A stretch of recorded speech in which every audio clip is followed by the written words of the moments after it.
Joining us now is a guy I personally requested to analyze my utterings about China because I think he's one of the smartest guys in the country, and he's an honest man as well. He's Victor Davis Hanson. You know him. He's a syndicated columnist. He works at the Hoover Institution, which is on the campus of Stanford University, right, Professor? That's where your Yeah. Hoover is, right? Okay. So Yes. and there are tons. There was only one woman in and these were hard men, by the way, in the room where I gave the seminar. About 14 of them, 13 men, one woman, who was a Stanford grad. Very articulate woman, powerful woman. The other guy, she put the other guys to shame because she understood a little bit about the flow in and out of the USA, where a lot of them didn't. They really, they were very hardcore Maoists. Anyway, you've read my column, you listen to my bloviating here. What say you? Well, I think China has if you compare if we are in a Cold War, and a lot of people think we are, and you compare that to the Soviet Union 50 years, China has a very different place in the relationship with the United States. We had no Soviet students here. We had no trade agreements. It was a Cold War. But I would like to see more of a normalization of what I think is kind of an aberrant. We have 300,000 students. At Stanford, we just have a series of Stanford Review articles revealing that there was an organized espionage group of students. We had a member of the People's Liberation Army on the faculty as a visiting neuro scientist about 4 years ago. The Confucius Institute was shut down. The Davos first-term Trump Department of Education fined Stanford for not reporting a lot of contributions.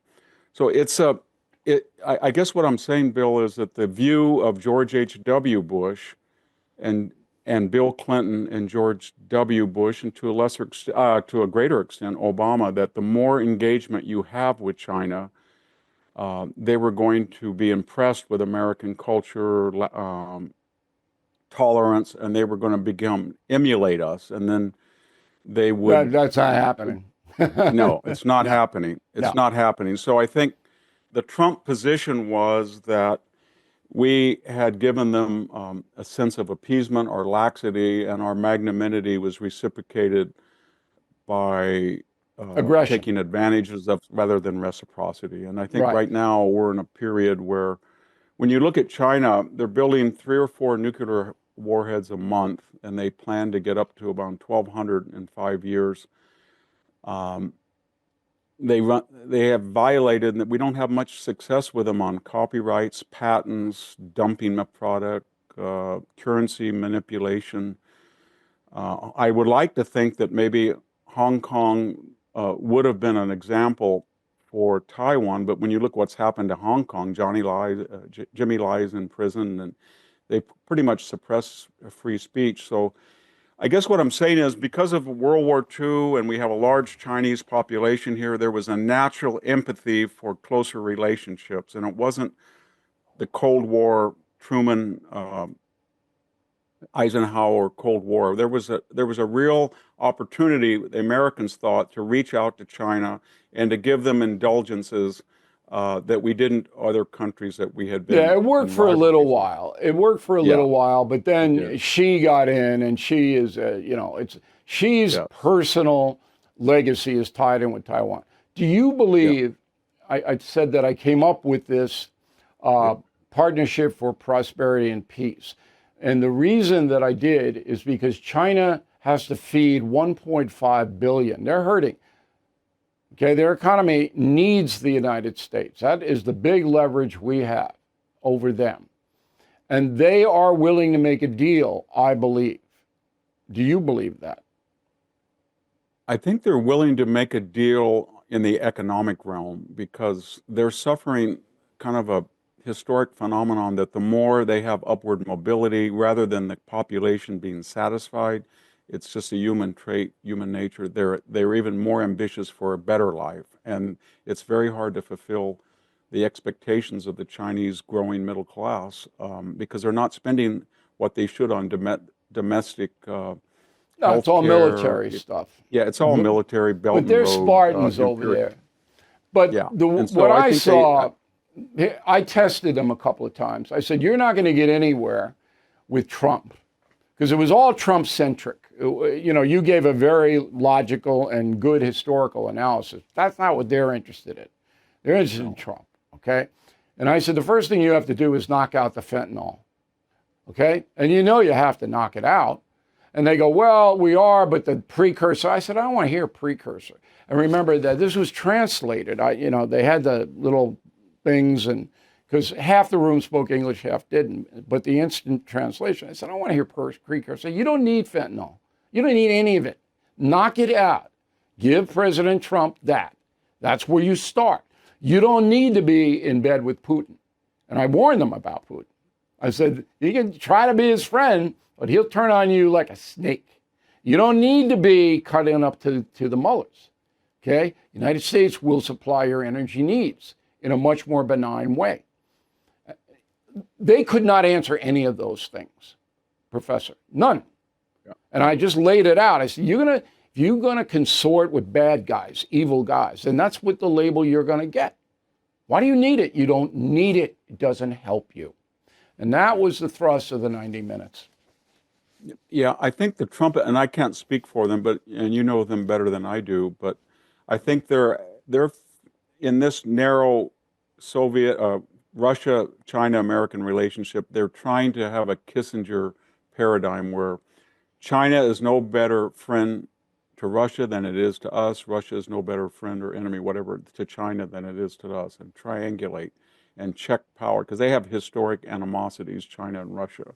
Oh, yeah. And for some reason, the Ukrainian, I think we're in a period of a real problem because they are in an alignment. But it's going to be very hard for any Chinese communist leader, as it is for Putin in a dictatorial, but even more so, I think, when you have an totalitarian ideology. Putin is kind of like a dictator that makes it up as he goes along ideologically. But whether it's Iran that is ideological and totalitarian, or China, it's very hard for those leaders to compromise their ideology because they have a whole group of people surrounding them that don't respond to the same incentives as either Western democracies or dictatorships where they...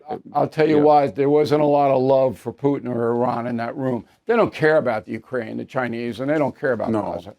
Okay, but there wasn't a lot of love. All right, let's pivot to the attack by the Trump administration on the universities. We all know the indoctrination across the country, at Harvard, at Stanford, you know, the finest educational institutes have basically set themselves up as progressive left institutions. And that's what Trump is trying to break down, and he's using a hammer to do it. Can you predict the outcome?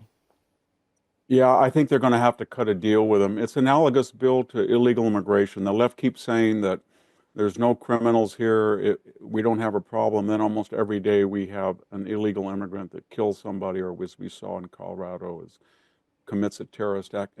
The universities have so many things that are so antithetical to the public. And for years, Stanford, Harvard, they have been charging the federal government anywhere from 45 to 55% surcharges on individual grants. That was about $190 million in annual income for Stanford. Now they got to go down to 15%. For years, they have defied the last 3 years a Supreme Court decision on the end of affirmative action and basically racial preference. They have self-righteous euphemisms, so we call it auxiliary graduations, a theme house, but basically they're segregated dorms, segregated by race graduation ceremonies. If you are accused of sexual harassment, they do not give you, and that was Title IX, that came from the Obama administration, where they said you will not give them beyond reasonable doubt or you're going to lose federal funds. So the defendant can't face his accuser. They know that that's a violation of the Constitution. They also know that the Chinese government, and especially Qatar, have been giving them aggregate $50 billion, and that has really affected our foreign policy because for a generation now, people coming out of these graduate programs have taken classes, they've experienced professors that were subsidized by these two governments. And so I could go on, but there's a lot of anti-Semitism is endemic. At Stanford, we had a 900-page report by liberal professors. It was one of the most damning documents I've ever seen. So they don't want to get in a fight with Trump because they have so much exposure, that culpability.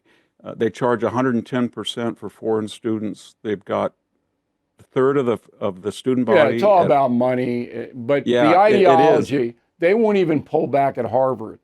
They No. acknowledge that 80% of the hires are progressives. And maybe there's 5 conservative teachers. They won't even acknowledge that's wrong. And Yeah. so I'm basically hoping that, Trump is going to has win all this. the cards. Yeah, Trump has all the cards. A Right. recent Gallup poll said public support was 65% confidence Yep. in higher education. But down to 30. driving the media nuts. Oh, they hate it. It's down to 30%. And Trump he's looking at taxing the endowment income. He's He's looking going to go everywhere. That's and Miller, they're going to by have the to way. cut. Yeah. Yeah, they're going to have to cut a deal with him. I hope think so. he'll win that, I think. And I think that if Xi and Trump get in the building together, that they'll cut some deals there too. Yeah. Thank you, Professor. We really appreciate your expertise, and Thank you. Thanks for putting up with me. Thank you for watching. Make sure you subscribe to my YouTube channel and follow me on X. Look for @Bill O'Reilly.